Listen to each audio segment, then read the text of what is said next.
Carissimi Signore, welcome uli sa ating episode sa Laudato Si on Care for our Common Home dito sa ating Faith Watch na YouTube channel and na ito'y under sa Areopagos Communication and CBCP Media Office. Ayan, ito po si Lou Arsenio, ang inyong host.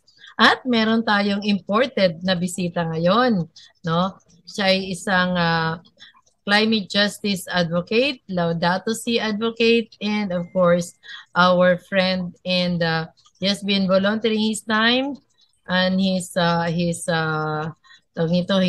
and talent to us, no. But of course, he is really has been our friend for some time now.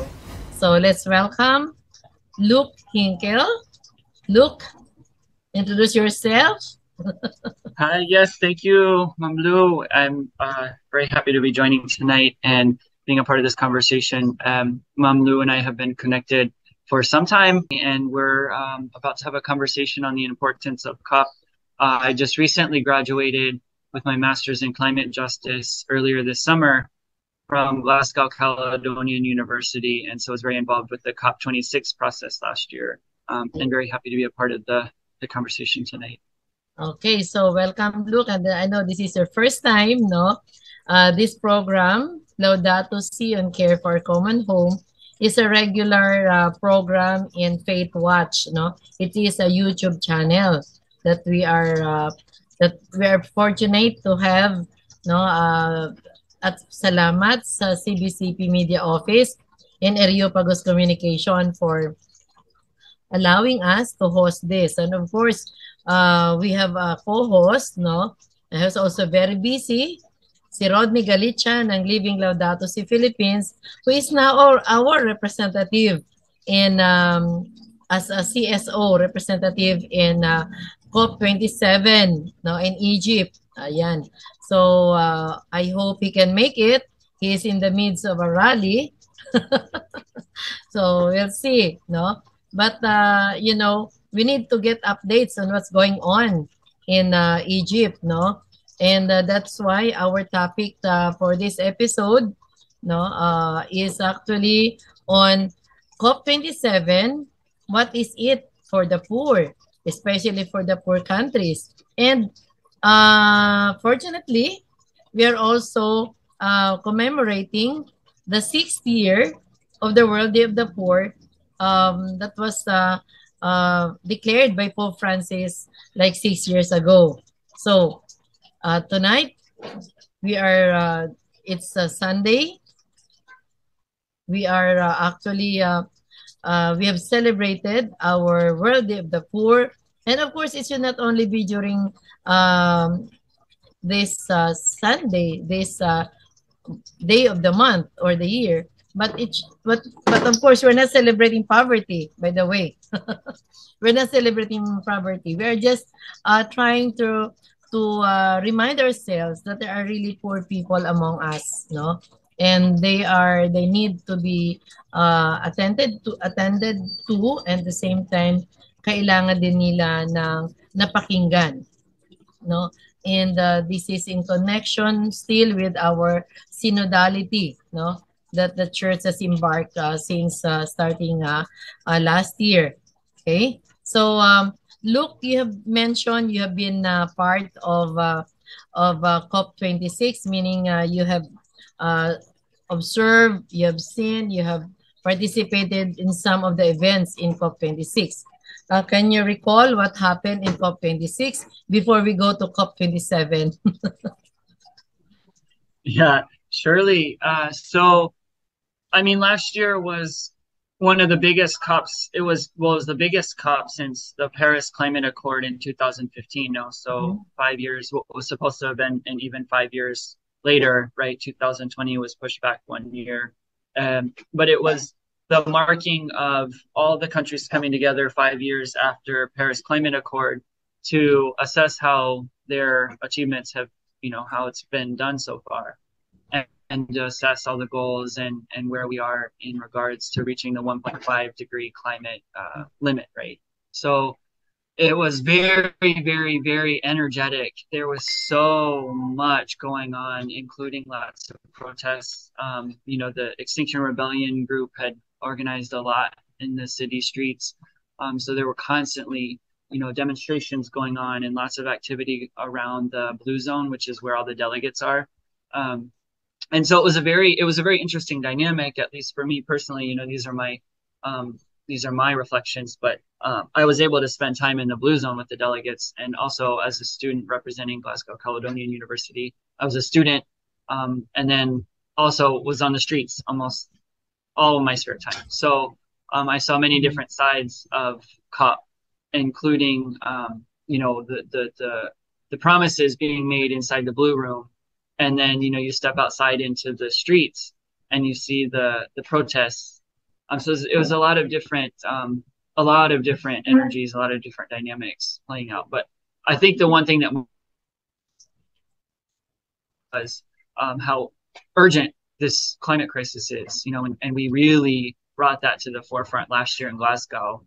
Mhm. Um, I don't know whoever's listening if they heard all of the speeches from young people like Greta Thunberg and Vanessa from Uganda, but they were the ones that were really leading the show, honestly, as far Mhm. as young people and getting the news out about the urgency of the climate crisis. I think that was a big difference between last year, say, and Paris Climate Accord. Oh, okay, so you have mentioned about the youth, the role of the youth, no, in bringing in their voice, no, the voice of the youth around the world. At the same time, really reminding the leaders, no, of the world of their vulnerability and their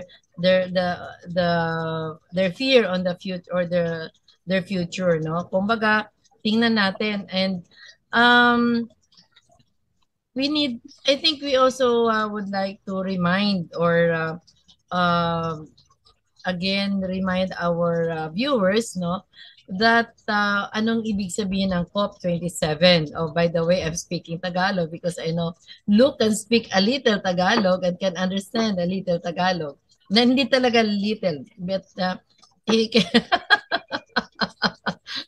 that's why I would like it to hear also speak Tagalog once in a while. Okay. So, yung youth, no, napaka-importante. It's very important that the youth have their voice. Okay? So, yung letter ni Pope Francis, no, the movie, The Letter, is also uh, showing to us that we need to listen to the youth, okay, the young people. So we'll discuss that later. But then maybe we can give some idea to our viewers, no, what is COP? So we are talking about COP26, no?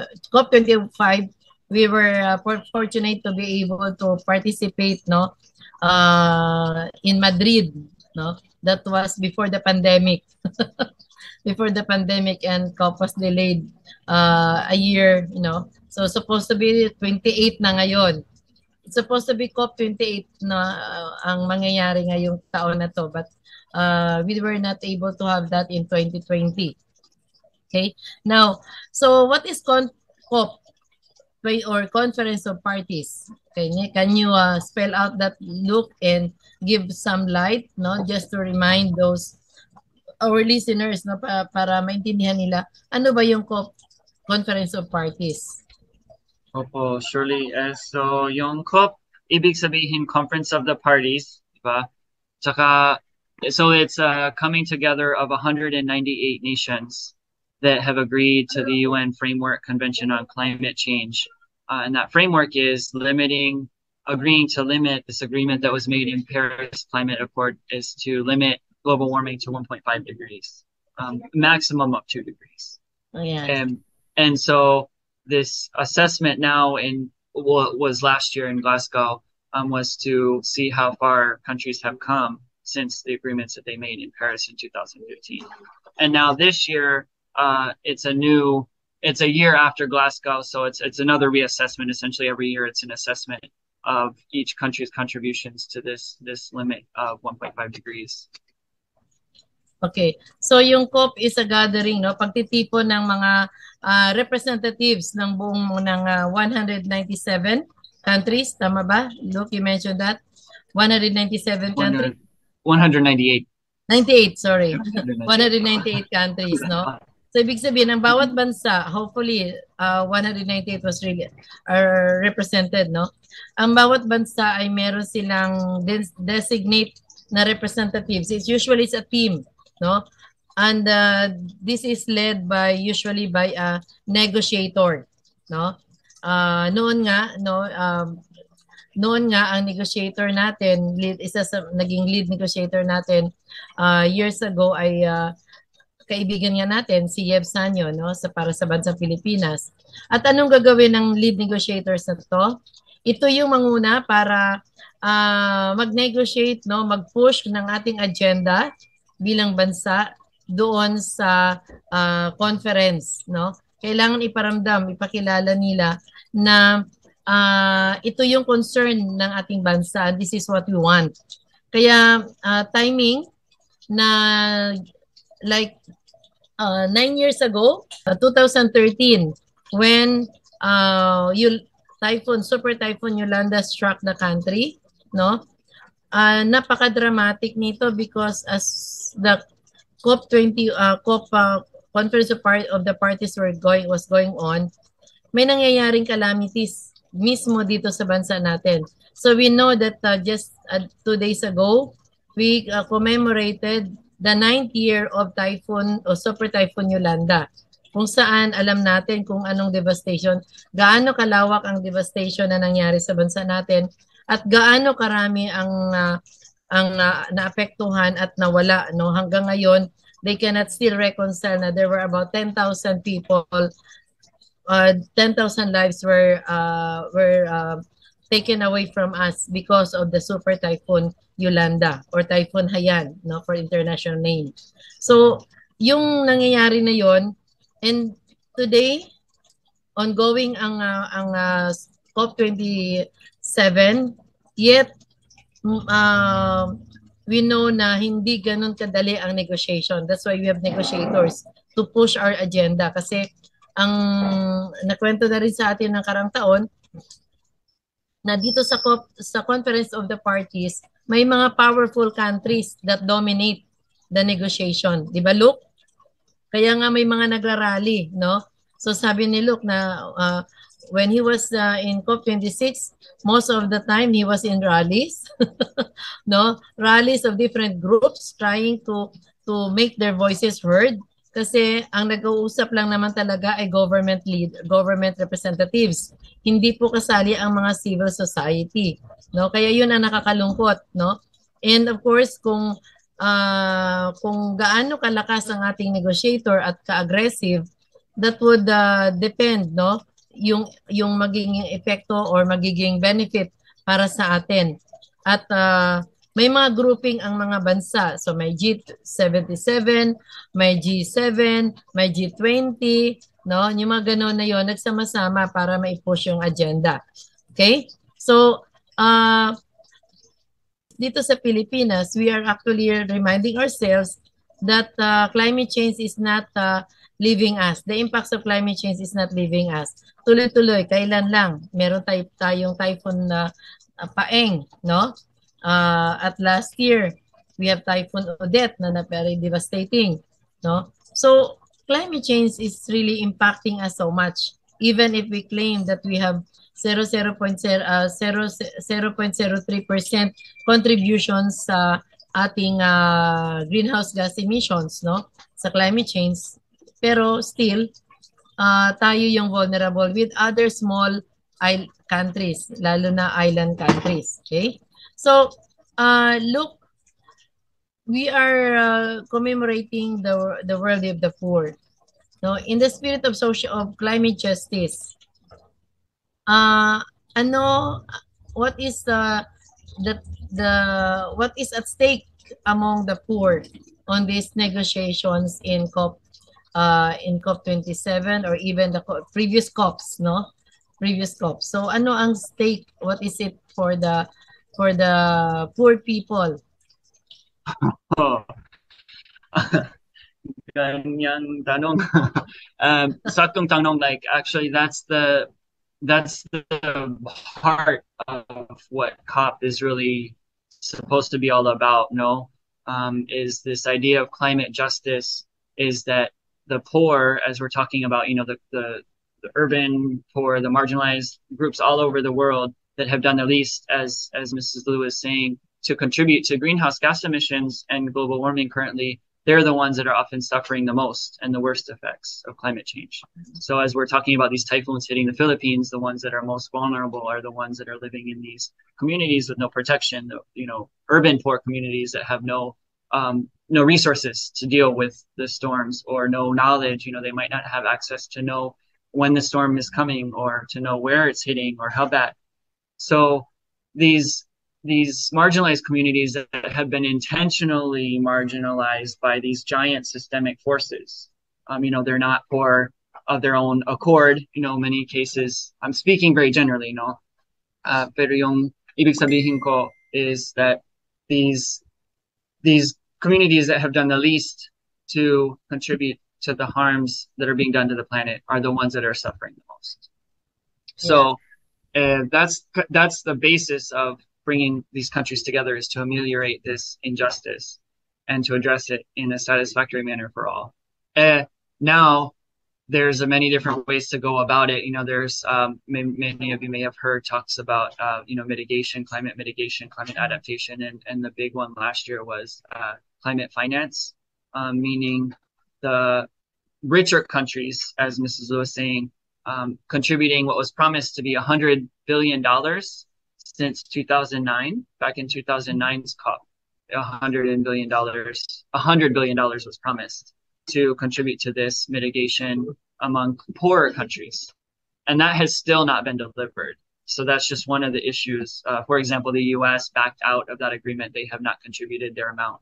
Other countries are finding ways to make excuses. I mean, honestly, that's exactly what it is. They're making excuses for not contributing their proper amount so far. And here we are, anong pecha na yun? November 2022. Ibig sabihin 14 years na. Wala pang $100 billion galing sa mga pinakamayamang na mga bansa. So hula pa. And that's one of the big issues this year at COP27. So I think, look, that maybe with what you said, siguro I just would like to read briefly what the UN Secretary General has said when he delivered his message in the opening of the COP27. He said, a down payment on climate solutions that match the scale of the problem. So will leaders deliver? So the Secretary General is asking that COP27 must deliver a down payment, a down payment on climate solutions. Because I think COP27 is actually mostly about loss and damages. That's why you were mentioning about billions of dollars that should be contributed by the rich industrialized countries who has contributed much in the present climate crisis that we have, no? So sila yung dahilan, sila yung majority na cause. Unfortunately, your country is one of those. Luke is an American, and mukhang your president is whose election campaign was climate change, di ba? Tapos you heard they back out, ano ba yun? No, but so yun, very clearly Luke said that rich countries should pay for the loss and damages as the impacts of climate change. And 9 years, or how many years after? 14 years after, they haven't met their promise. Is it 50% or how many percent has already met that promise? That's a good question. I don't know fully, but I'm pretty sure that the top contributors, the top countries like the US to this climate finance have not met. I think maybe I don't know if 50% or more have contributed fully. But there is one other thing to consider. Even this money that is promised to these, say small island developing states or countries like the Philippines, I think it's 70% of this money, the $100 billion, comes in the form of loans. So it's not even providing out of, the goodness of, it's not coming from the consciences of these countries. It's coming from loans, which will have to be repaid, which is furthering the debt and the issues that that's problems that are going to come down the road, right? Having to repay that money back to these countries. So that's another thing to consider, the injustice on that level. And okay. that was a big topic last year in COP. I'm not up to speed of how big that is right now in the current COP in Egypt. No, I just read at COP26, countries agreed to deliver stronger commitments, no? This year, including plans, no, updated national plans with more ambitious targets, no, this year, that's their commitment. Unfortunately, Yes. UN said only 24 countries out of 193 countries have submitted their updated plans. So up to this time, only 24 out of 193 countries have submitted their plans to the UN. So imagine, not even 50% of the countries have submitted their updated plans. So what is that? What do you think is that the message of these countries who haven't submitted their updated plans? What do you think? What Oh, sure. Well, Miss Lou, that's very clear. That's not even 25%. 23 yeah. out of 190. That's far less. That's like an eighth, right? So it's very clear that many countries are failing massively, and on a global scale. Who was this? Antonio Gutierrez, I think the former UN or the UN Secretary General. He was Yes. saying that we're on a pathway to hell. I mean, honestly, at this rate with these countries, not only are few countries, less than an eighth of the countries contributing their plans, they are woefully, what did he say exactly? Woefully inadequate. What they have contributed is woefully inadequate to get us to 1.5 degrees. And as a matter of fact, if we're trying to limit the warming to 1.5 degrees, we're on a pathway to 2.4, even 2.9 degrees by the end of the century. So that's where we are. I mean, that's the message that these contributions are sending, is that's where we're headed. So meaning we are afraid that indeed the future of our young people are really at stake. These young generations who are right now with us will really have so bleak a future in terms of the situation of our planet, because seemingly you know seemingly the world leaders are not really very serious about addressing climate crisis, right?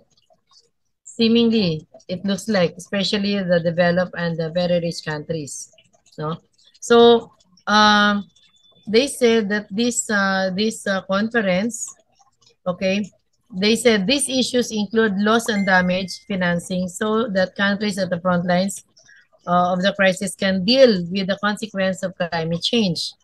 But as you've said, the fulfillment of the promise of $100 billion every year, right? This is every year from adaptation finance from developed nations to low-income countries. But as you've said, it was not even met, no? After 14 years. So they said that the negotiations of this COP27 include technical discussions, for example, to specify the way in which nations should practically measure their emissions. So there's a level playing field for everyone. I do not know how it works. No, for developed countries, maybe it's really a hurdle. Meaning, I don't know if they would agree. No, whether they really accept that they are the ones that contributing much to this present situation that we are, no, that we have now.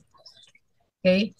So, again, they said, oh, parang nabasa ko dito sa kanilang statement na parang itong COP27 is paving the way for the first global stock take, no? At COP28, parang which will be in 2023. They will assess the global collective progress on mitigation, adaptation, and means of implementation of the Paris Agreement, no? With these assessments, no, in COP26, look, no, this is parang the COP27 prepares for COP28 and maybe COP28, parang non-stop conference in different countries, yet the output, no, based on history of these COPs, no, based on their output, do you think there's really hope? Or is this hopeful? Shall we be hopeful? That is the that is the question that keeps coming up, right? Where's the hope? How do we hope? What is there to hope about? Yeah. And I think that yes, there's several different levels of it. There's the fact that COP26, lots of people were very, very keen to bash it. They said, oh, it wasn't enough. Oh, we're not on the right track. Oh, this is woefully inadequate. And there was a lot of kind of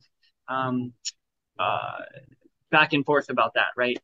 But at the same time, COP26 did provide a much clearer pathway towards these assessments that Mrs. Lewis was talking about. So, it's this formal assessment that's being undertaken now this year, supposedly, that was set forth in COP26 last year. And COP27 now will set a path forward for 28 next year. So that seemed to be totally missing before. It was this agreement that was made in Paris in 2015. But now we have much more of a structure of formally assessing compared to what we had a few years ago. So maybe this hope is very, very small, but countries are recognizing the urgency, and it's becoming harder and harder for countries to get away with not fulfilling their duties, right?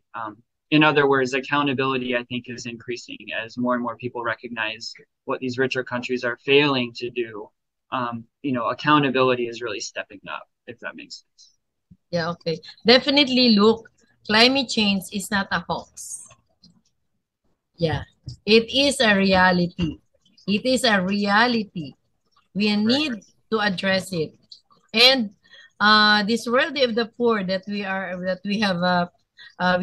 celebrating, this November 13 is telling us, for our sakes, Christ became poor. Now, and in the message of Pope Francis on this World Day of the Poor, he enumerated who are the poor. One of those, first, the victims of war, like we know what's going on in Ukraine, between Ukraine and Russia, no? Okay. Second, so the victims of this war and other wars going on in different countries. Okay. Second, the climate refugees, no? Ibig sabihin noon, sino yung mga climate refugees? Ito yung mga tao na nawala ng bahay, nawala ng pamilya, no? At hindi na makabalik sa kanilang mga lugar because yung kanilang mga lugar, if it is in the shoreline, nakain na ng dagat, or kung ito ay nasa bundok, na landslide na, no? Kung ito ay nasa gilid ng mga ilog, baka nakain na rin ng ilog yung mga lugar nila, or even their whole barangay is gone, no? So nawalan sila ng tirahan. They became climate refugees, no? Kasi lahat ng mga calamities ngayon na ating nararanasan ay climate related. Whether we like it or not, it is climate related. At ano ang drivers ng climate change, no? Maliwanag 'yon. Ano ang drivers ng climate change natin? The pollution, our lifestyle. No, our lifestyle, right? And another one, lifestyle, which is diesel and gas dependent. oil-dependent lifestyle, no? So, siguro nakikita nyo, mayroong kutitap sa likod ko. That is actually a solar Christmas light. No, that we are lighting our garden altar, no? Garden chapel here at home, no? It's a solar light. So we need to make our Christmas joyful, but then we can use renewable energy kasi these technologies are available. Okay. So what other drivers of climate change? Look, can you spell out why are we having this climate change and what can we do, no, as individuals, as citizens, no, so that we reduce people suffering, no?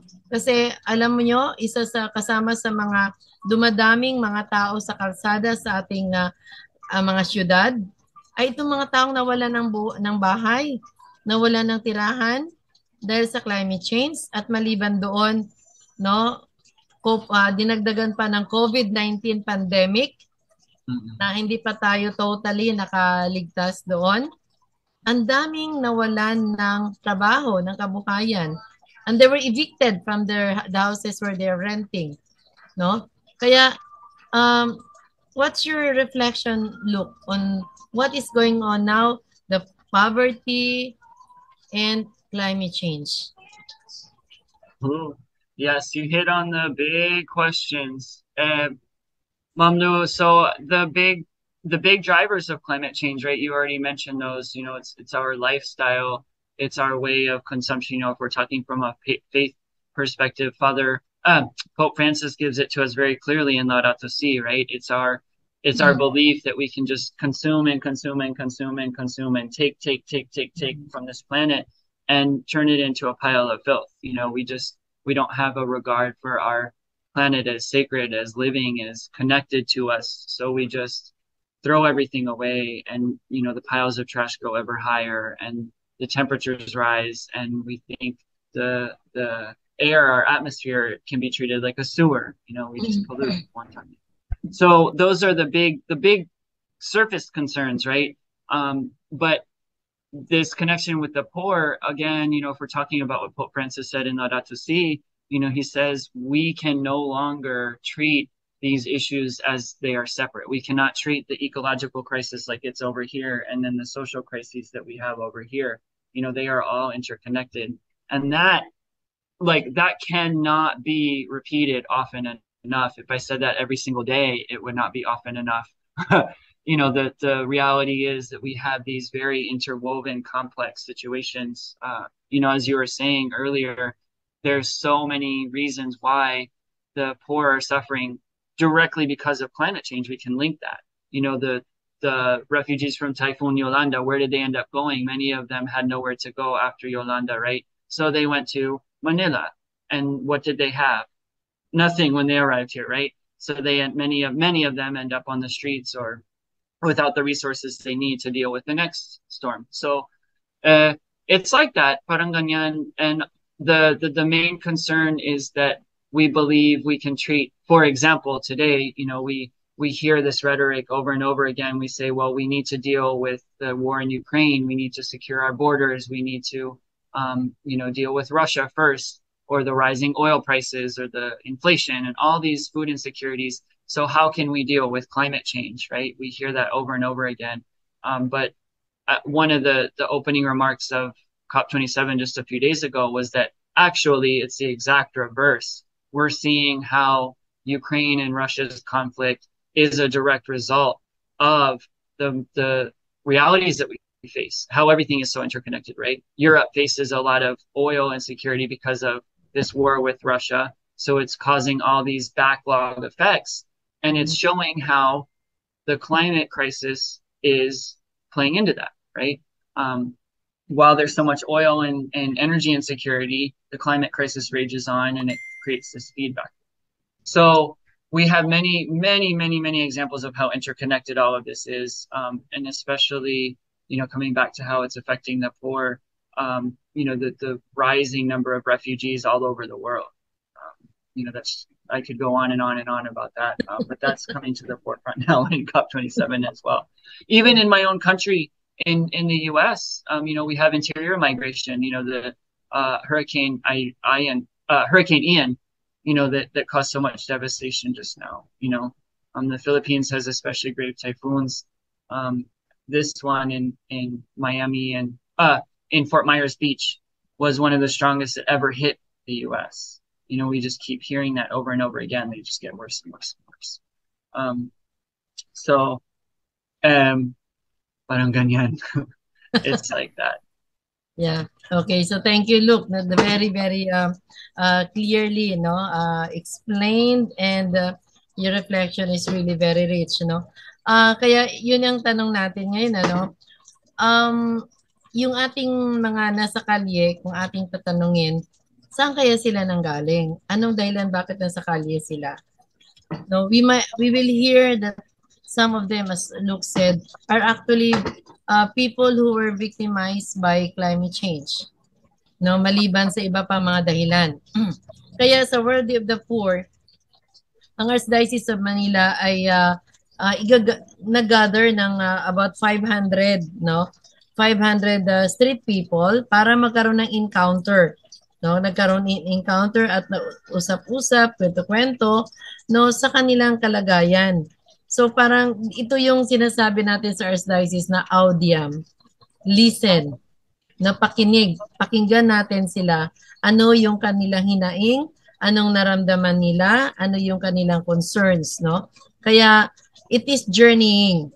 So our advocacy, our concrete action should be tayo, Tayo ay makialam, So look, as an outsider, what can you recommend? You see already the different problems that we're seeing, the environmental problems that we're seeing. We have issues of plastic pollution. We have issues of others, What can you recommend that we should do at home, in the offices, wherever we are as Christians, as citizens of this one and only planet that we have? Ibang malalim na tanong, po. I think that's also a very, very, very important one. For me, seeing how crazy busy our lives are, lalo dito sa Manila, Manila ay isang lungsod na ilang tao dito? Mga 18 million or approaching 20 million people, Metro Manila. So it's so busy all the time, and you're here and you're there, and there's so much maingay, and there's so much to buy. You walk down the street, and how many malls do you pass?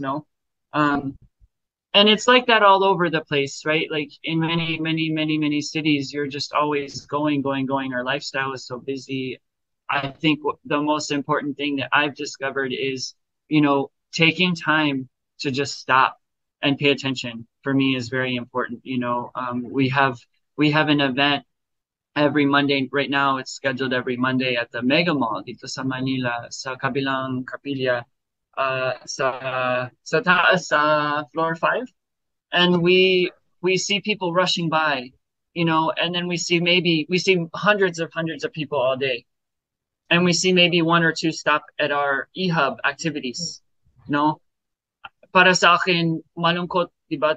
Malungkot talaga ako, because I see all these people so happy rushing around buying, but who's gonna stop and pay attention to what we're trying to tell or what we're trying to explain or show? And yes, it's painful when you really pay attention, but it's important, because if you don't stop, you don't see, and if you don't see, you can't act in an appropriate manner. So I think that's the main thing is, every individual can stop for 5 minutes a day to pay attention to what's really happening. Every person can stop for at least 5 minutes and learn a little bit about how to improve or how to make changes. It might not seem like a lot, but it really does add up. And I think that's really the only place you can begin, right? You can't change the whole world, but you can take 5 minutes to begin, if you haven't yet, it's a possible practice to get into. Yes. Okay. Thank you, Luke, for opening up that. Yes. No. We are so fortunate that